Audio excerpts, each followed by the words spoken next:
السلام علیکم ورحمۃ اللہ وبرکاتہ۔ تاریخ شب ہے، غیر ملکی ایوان میں لوگوں کا رش لگا ہوا ہے۔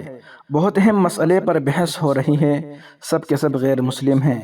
کافر ممالک کے بڑے بڑے بادشاہ، وزراء، فلاسفہ، حکماء اور دانشور جمع ہیں۔ اسلام اور مسلمانوں کے خلاف انتہائی بھیانک اور خوفناک منصوبہ بنا رہے ہیں۔ یہ 557 ہجری کا زمانہ ہے، سردیوں کی ٹھٹرتی رات ہے۔ عالم اسلام کے فرمانروا امیر المؤمنین سارا دن امور مملکت میں مصروفیت کے باعث شام چڑھے تھک چکے ہیں۔ رعایا بھی میٹھی نیند کی آغوش میں جا چکی ہیں، مگر امیر المؤمنین شدید تکان اور تھکن سے چکناچور ہونے کے باوجود اپنے پروردگار کی خوشنودی اور اسے دن بھر کی رویداد سنانے کے لیے مصلی پر سجدہ ریز ہیں۔ عبادت و مناجات سے فراغت کے بعد کچھ دیر اتباع سنت صلی اللہ علیہ وسلم میں آرام کرنے کے لیے لیٹے ہی ہیں کہ اچانک رحمت دو عالم صلی اللہ علیہ وسلم کی زیارت نصیب ہوتی ہے، جو ایک مسلمان کے لیے ہفتے اقلیم کی سلطنت سے بھی زیادہ حیثیت رکھتی ہے۔ اللہ تعالی ہر مسلمان کو موت سے پہلے یہ دولت ضرور نصیب فرمائے، آمین۔ امیر المؤمنین پیارے نبی صلی اللہ علیہ وسلم کی زیارت سے مستفید ہو ہی رہے تھے کہ اسی دوران میں پیارے نبی کے ساتھ دو چہرے اور نظر آنے لگے، مگر یہ کیا؟ ان پر تو نحوست کی پرچھائیاں بہت واضح تھی۔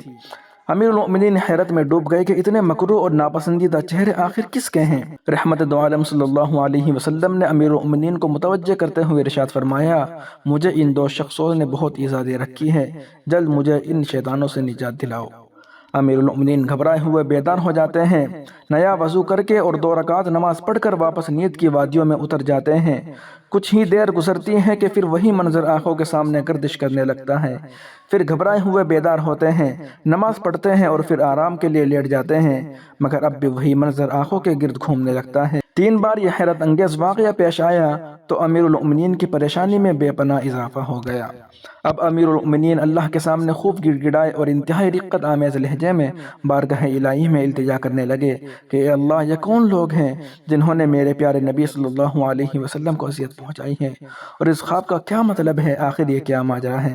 اے اللہ، مجھے بے بس اور لاچار کی مکمل دستگیری فرما کہ اسلامی دنیا کا بار بوجھ میرے کندھوں پر ہے۔ بے شک اس خواب نے مجھے ایک سخت آزمائش میں ڈال دیا ہے، لیکن اے اللہ، تو میری رہنمائی کرے تو انشاءاللہ مجھے اس آزمائش میں سرخ روئی نصیب ہوگی۔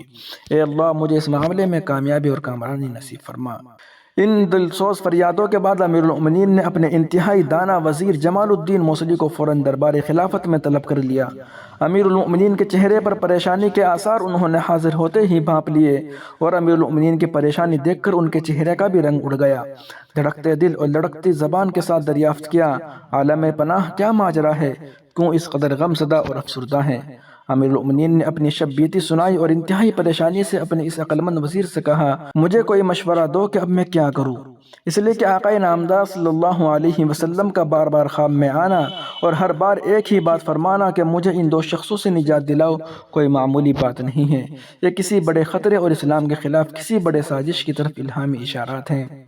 جمال الدین موصلی نے کچھ دیر ٹھہر کر کہا کہ عالم پناہ، لگتا ہے مدینہ منورہ میں کوئی اہم واقعہ ہونے والا ہے، ہمیں بغیر کسی تاخیر کے فوراً از خود مدینہ منورہ حاضر ہو جانا چاہیے۔ اس مشورے کے ساتھ ہی امیر المؤمنین نے ہنگامی بنیادوں پر مدینہ منورہ روانگی کی منادی کروا دی، اور دمشق کے 30 نامور اور جہاں دیدہ قسم کے افراد پر مشتمل ایک قافلے کی ہمراہی میں انتہائی سبک رفتار سواریوں پر مدینہ منورہ کی جانب چل پڑے، اور تقریباً 16 روز کی مسافت کے بعد آپ مدینہ منورہ کی پرنور فضاؤں میں پہنچ گئے۔ مدینہ طیبہ میں روضہ اقدس صلی اللہ علیہ وسلم کے قریب ایک حجرے میں مغربی ملک سے آئے ہوئے 2 مہمانوں کی رہائش ہے۔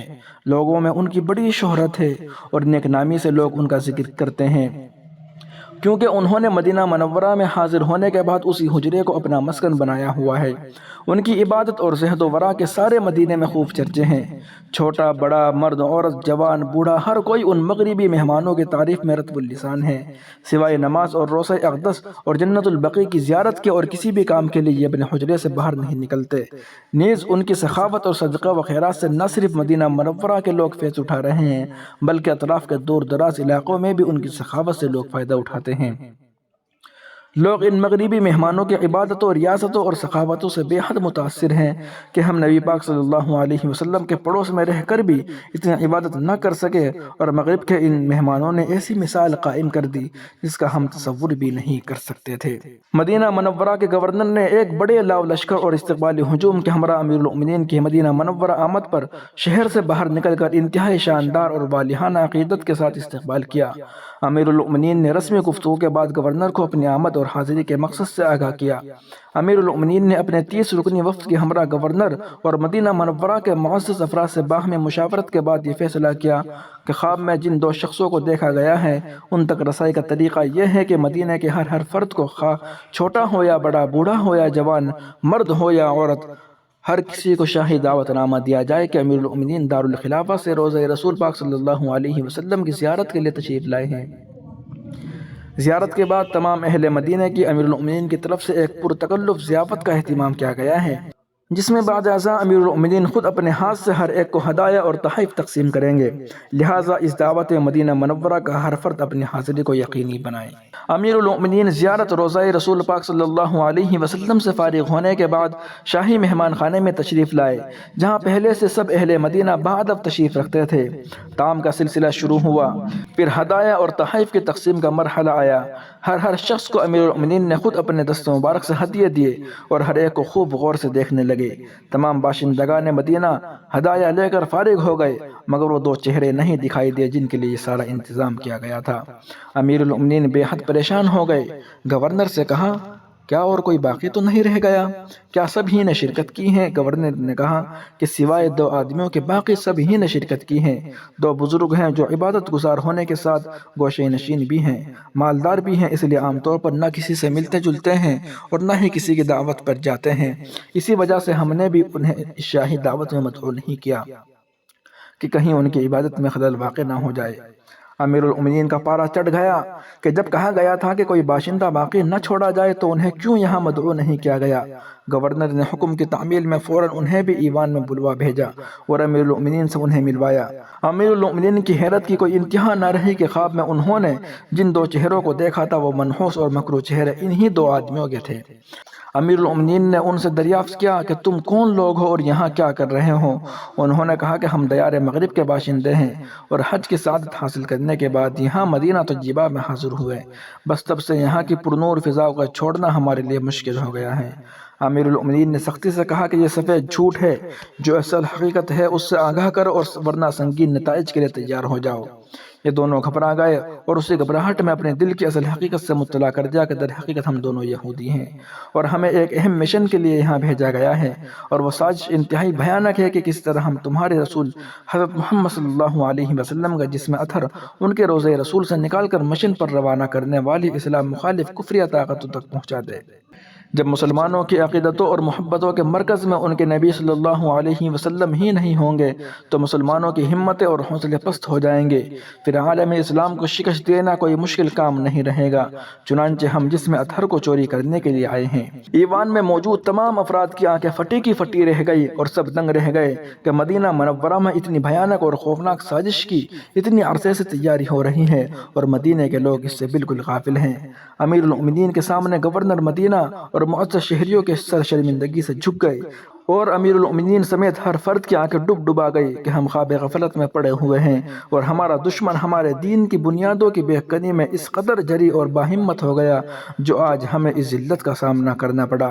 گو کہ اللہ تعالیٰ نے بر وقت ہماری دستگیری فرما کر باطل قوتوں کے مذموم منصوبوں کو خاکستر کر دیا، لیکن اس سے ہمیں ایک بہت بڑا سبق بھی مل گیا کہ کافر اور باطل قوتوں سے کبھی بھی کسی بھی قسم کی خیر کی توقع رکھنا عبث ہے اور ان سے غافل رہنا مسلمانوں کو زیب نہیں دیتا۔ امیر المؤمنین ان مکاروں کو لے کر ان کے شیطانی حجرے میں داخل ہوئے اور ہر چیز کا خوب باریکی سے جائزہ لیا، مگر کوئی خاص چیز دکھائی نہیں دی۔ بالآخر حجرے سے نکلتے ہوئے اپنے پاؤں کے نیچے پڑی ہوئی چٹائی کو ہٹایا تو سب کی آنکھیں کھل گئی۔ نیچے ایک بڑا سوراخ نظر آیا جس میں ایک انسان آرام سے اتر سکتا تھا۔ امیر المؤمنین اندر اترے تو چونک گئے کہ نیچے تو بہت بڑی سرنگ ہے۔ آپ اندر چلتے گئے اور جب سرنگ کے کنارے پر پہنچے تو انگشت بدندہ دیکھتے ہی رہ گئے کہ اس کا آخری سرا روضہ رسول پاک صلی اللہ علیہ وسلم کی دیوار تک پہنچ چکا ہے۔ ایک دن بھی مزید تاخیر ہوتی تو دشمن اپنی سازش میں کامیاب ہو جاتے، بلکہ بعض روایات سے معلوم ہوتا ہے کہ امیر المؤمنین کو آقا نامدار صلی اللہ علیہ وسلم کے قدم مبارک بھی دکھائی دیے۔ امیر المؤمنین اندر سے آبدیدہ حالت میں واپس ہوئے اور روضہ رسول پاک صلی اللہ علیہ وسلم کے چاروں اطراف میں سیسہ پلائی ہوئی فولادی اور آہنی دیواریں تعمیر کروائی، تاکہ آئندہ کوئی خبیث الفطرت اس طرح کی غلیظ حرکت کرنے کی کوشش بھی کرے تو اسے کامیابی حاصل نہ ہو۔ اس کے بعد ان دو نام و نہاد بزرگوں کو جو یہودی اور شیطان تھے ایسی عبرتناک سزائیں دے کر جہنم رسید کروا دیا کہ آئندہ کوئی بھی ایسے ناپاک اقدام کا تصور بھی نہ کرے۔ معزز ناظرین، کیا آپ جانتے ہیں کہ روضہ رسول پاک صلی اللہ علیہ وسلم اور جسم اطہر صلی اللہ علیہ وسلم کی حفاظت کی عظیم ترین سعادت حاصل کرنے والے مسلمانوں کے یہ امیر المؤمنین کون تھے؟ یہ امیر المؤمنین حضرت نور الدین زنگی رحمۃ اللہ علیہ تھے، اور مسجد نبوی صلی اللہ علیہ وسلم کی جدید توسیع کے حالیہ کھدائی میں وہ سرنگ برآمد ہوئی ہے جس کے ذریعے دو یہودیوں نے حضور پاک صلی اللہ علیہ وسلم کے جسم اطہر کو روضہ رسول سے چرانے کی سازش کی تھی۔ پھر سلطان نور الدین زنگی جو کہ شام کے بادشاہ تھے، 1118 عیسوی میں ان کو 3 مرتبہ خواب میں حضور صلی اللہ علیہ وسلم کی زیارت ہوئی، جس میں حضور صلی اللہ علیہ وسلم نے فرمایا، اے سلطان، مجھے 2 راہبوں سے بچاؤ۔ یہ حکم ملتے ہی سلطان 20 سپاہیوں کے ساتھ 16 دن میں مدینہ منورہ پہنچے۔ وہاں تحقیق کے بعد 2 راہبوں کا پتہ چلا کہ یہ لوگ مدینہ میں نئے ہیں اور مشکوک معلوم ہوتے ہیں۔ چنانچہ سلطان جب ان خیموں تک پہنچ گئے تو دیکھا خیمہ کے بیچ میں چٹائی کے نیچے سرنگ بنی ہوئی تھی جو آپ صلی اللہ علیہ وسلم کی قبر تک پہنچ گئی تھی۔